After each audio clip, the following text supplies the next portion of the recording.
드디어 한상제와 함께하는 인리뉴스가 방송됩니다.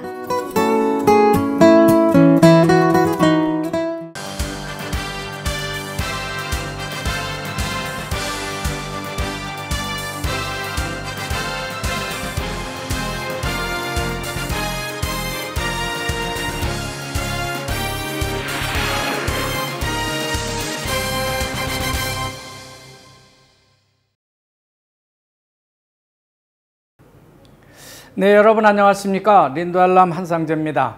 지금부터 6월 4일 한상제와 함께하는 인도네시아 뉴스 브리핑과 논평을 시작하겠습니다. 우리는 지금 6월의 첫 주를 맞고 있습니다. 여전히 인도네시아는 라마단 기간에 속해 있기 때문에 많은 사람들이 새벽같이 출근을 하고요. 낮에는 조용하게 지내는 모습을 우리가 볼 수 있습니다. 따라서 점심시간보다는 조기 퇴근을 하는 사람들로 붐비고 있습니다. 아무리 조기 퇴근을 한다고 해도 해가 질 무렵이 되게 되면은 거의 모든 길이 막히고 있는 게 사실입니다. 미처 집까지 가지 못한 사람들이 길거리지만은 거기서라도 그 길거리에 서서 붓가부아사를 하려고 하기 때문에 더욱 붐비고 있습니다. 이렇게 인도네시아 무슬림들은 해 뜨는 데부터 해 지는 데까지 단식을 단행하면서 성스럽게 라마단을 보내고 있는 겁니다.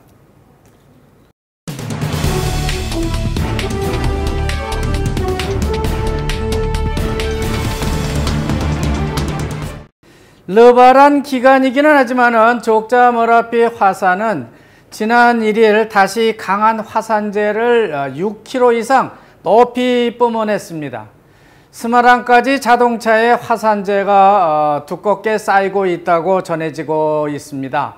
족자 산간지방 주민들은 다시 안전한 지대로 피신을 시켜서 대피소 신세를 지게 만들고 있습니다. 그러나 모라피 화산은 곧 진정세를 보이기도 합니다. 그렇다고 주민들을 다시 산으로 올라가라고 할 수도 없는 그런 난감한 상황을 맞고 있습니다. 화산 폭발이 예고 없이 찾아오고 있기 때문에 그런 거죠. 어쨌든 족자라든지 마글랑, 보요랄리 등지를 여행하시는 분들은 주의를 하셔야 될 것 같습니다. 지난 29일은 화요일인데요. 인도네시아가 석가탄신일로 쉬는 날이었습니다. 그렇지만 좀 이상한 것이 있어서 좀 짚고 넘어가겠습니다. 우리나라는 지난달 22일이 석가탄신일이었습니다. 우리나라 석가탄신일과 인도네시아 석가탄신일은 꼭 일주일 차이가 나고 있는 걸 볼 수 있습니다. 인도네시아를 비롯한 동남아 국가들의 석가탄신 기념일이 우리나라보다 일주일 늦게 오고 있다고 하는 것이죠. 좀 이상한 일이긴 하지만은 이것이 북방불교와 남방불교의 차이가 아닐까 하는 생각을 해보게 됩니다. 최근 신문들은요, 대부분 라마단에 관한 스토리로 거의 전면을 채우고 있습니다. 콤파스 신문도 서부자바에서 동부자바로 가는 국도 정보를 전해주고 있는 걸 볼 수 있는데요. 자바섬 교통정보 종합지도와 함께 어디에서 병목 현상이 예상되는지 등을 자세히 설명하고 또 그런 내용을 싣기 시작한 것입니다. 그렇기 때문에 차기 대선과 지방자치단체 선거 관련 뉴스는 상대적으로 아주 적게 전해지고 있습니다. TV 방송 매체나 라디오만 봐도 그건 쉽게 알 수 있는 사실인데요. 정치권 뉴스 시간보다는 이슬람 지도자의 말씀의 시간이 더 많이 할애되고 있다고 하는 것입니다. 그만큼 인도네시아라는 나라는 이슬람 인구가 85% 이상을 넘는 세계 최대의 이슬람 인구 대국이기 때문에 이슬람 종교 이슈가 무엇보다도 우선적이고 또 어떤 정치적 이슈보다도 더 중요한 위치를 차지하고 있다고 볼 수 있겠습니다. 지금까지 말씀드린 그러한 인도네시아의 종교 사회적 정서는요, 얼마나 일을 열심히 해야 하겠다는 생각보다는 르바란 휴가를 어떻게 보낼 것인가, 상여금은 언제 얼마나 받을 것인가, 또 그 상여금을 받게 되면은 고향에 계신 부모 형제들에게는 무슨 선물을 사다 드리면 좋을까 하는 생각들만 하고 시간을 보내고 있을 수도 있다는 겁니다. 매일 인터넷이나 광고를 통해서 어느 백화점과 쇼핑몰이 더 큰 할인 행사를 하고 있나, 또 고향으로 가는 길은 어느 고속도로가 덜 막힐까 하는 그런 이슈들에 거의 모든 시간을 보내고 있을 것 같다는 것입니다. 다음은 남북한 관련 외신이 되겠습니다. 거의 매일 남북한 외신이 인도네시아 국민들에게 자세히 전해지고는 있지만 너무나 빠르게 또 복잡하게 전해지고 있기 때문에 인도네시아 국민들은 한마디로 빈궁, 즉 혼란스러울 수도 있다는 생각이 많이 들고 있습니다. 사실 제가 봐도 너무 자주 너무 빠르게 변하고 있기 때문에 뭐가 뭔지 또 어떻게 전개될지 정말 가늠하기 어렵다는 말씀을 드릴 수밖에 없습니다. 따라서 시간대별로 뉴스를 따라가기보다 인도네시아 언론이 보는 입장을 보면서 한국 뉴스와 대조해서 무엇이 다르고 무엇이 같은지 등을 감추려서 전해드리는 그런 뉴스를 전해드리는 것이 좋겠다는 생각을 해보게 됩니다. 그렇게 인도네시아 신문도 정리를 하고 있는데요. 일단 정리한 걸 보게 되면은 문재인 대통령이 미국으로 날아가서 트럼프 대통령과 정상회담을 가졌다는 외신 보도가 외신 보도를 한 그 잉크가 마르기도 전에 트럼프 대통령은 6월 12일로 예정됐던 싱가포르 미북 회담을 전격 취소한다고 발표하기도 했습니다. 6월 12일 싱가포르 회담을 취소하겠다는 발표 이후에 하루가 지난 그 다음날 2차 판문점 남북한 회담을 통해서 한반도의 비핵화 의지를 다시 확인했다고 발표하기도 합니다.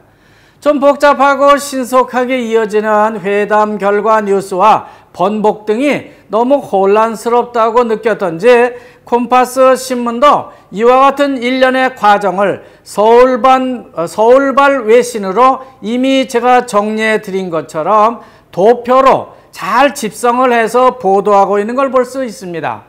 마침 싱가포르 미북 정상회담이 르바란 기간에 그것도 싱가포르에서 열리게 될 것입니다. 아직 정상회담 장소는 정해지지 않은 모양인데요. 센토사 섬에 있는 큰 호텔이 유력하게 거론되고 있는 것 같습니다. 또 트럼프 대통령은 샹그릴라 싱가포르 호텔에 묵게 되고요. 김정은은 플러턴이라고 하는 그 국회의사당 앞에 있는 호텔에 묵을 예정이라고 합니다. 혹시 휴가 기간 중 싱가포르로 가시는 분이 있더라도 두 호텔과 센토사 유원지를 제외하고 그런 여행을 하는 그런 일정을 잡으셔야 붐비지 않고 그도 일정에 차질이 없을 것입니다. 한반도에 대한 뉴스는요, 사실상 인도네시아 한인 동포들도 나름대로 인도네시아 신문이라든지 텔레비전 혹은 한국 TV 방송 등을 통해서 남북한 관련 뉴스를 접하긴 한다 해도 뭐가 어떻게 돌아가는 건지 잘 모를 때가 참 많습니다. 예를 들어서 한반도의 비핵화라는 용어와 같은 것들인데요. 어떤 데서는 한반도의 비핵화라 하고요. 또 어떤 매체는 북한의 비핵화, 북한과 문 대통령은 조선반도의 비핵화라는 말도 쓰고 있기 때문에 그렇다는 겁니다. 콤파스 신문은 서울발 뉴스를 받아쓰고 있기 때문에 언제나 한반도의 비핵화, 즉 코리안 페닌슐라 비핵화라는 용어를 가져다 쓰고 있는 걸 볼 수 있습니다.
다음은 인도네시아 이웃 나라인 말레이시아에 대해서 좀 알아보겠습니다.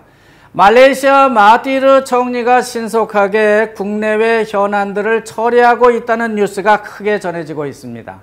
특히 그는 안와르 이브라힘을 풀어주고요. 그 대신 나집 라작 전 총리를 전방위로 압박을 하고 있다고 합니다. 이미 국고를 부정한 방법으로 빼내간 증빙도 마하티르가 다 확보했다고 합니다. 이젠 꼼짝없이 나집 전 총리와 그 부인이 재판을 받게 될 것으로 생각됩니다. 안와르 이브라힘도 나집 전 총리를 향해서 어서 빨리 적당한 변호사를 구해주는 게 좋겠다 하고 권고를 하고 있는데요. 이미 나집 전 총리는 더 이상 버티지는 못할 것 같다는 생각을 갖고 있는 것 같습니다. 말레이시아 국내 사정은 나집 전 총리를 구속하는 것으로 몰고 가고 있는데 안와르 이브라힘은 출소를 하자마자 곧장 인도네시아로 달려와서 하비비 전 인도네시아 대통령을 만나고 있는 걸 볼 수 있습니다. 뭔가 인도네시아와 좀 더 친해지려고 하는 그런 정치적 제스처로 보여지고 있습니다.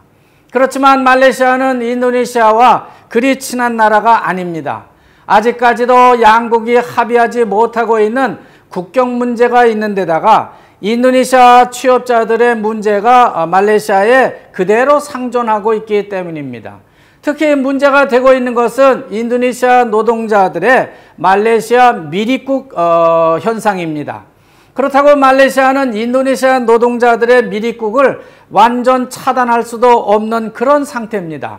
노동력이 부족하기 때문이죠. 그걸 단속하게 되면요, 말레이시아 골프장이나 팜농장 혹은 식당 등에서 일할 그럴 사람들이 턱없이 말레이시아는 부족하게 될 수 있습니다.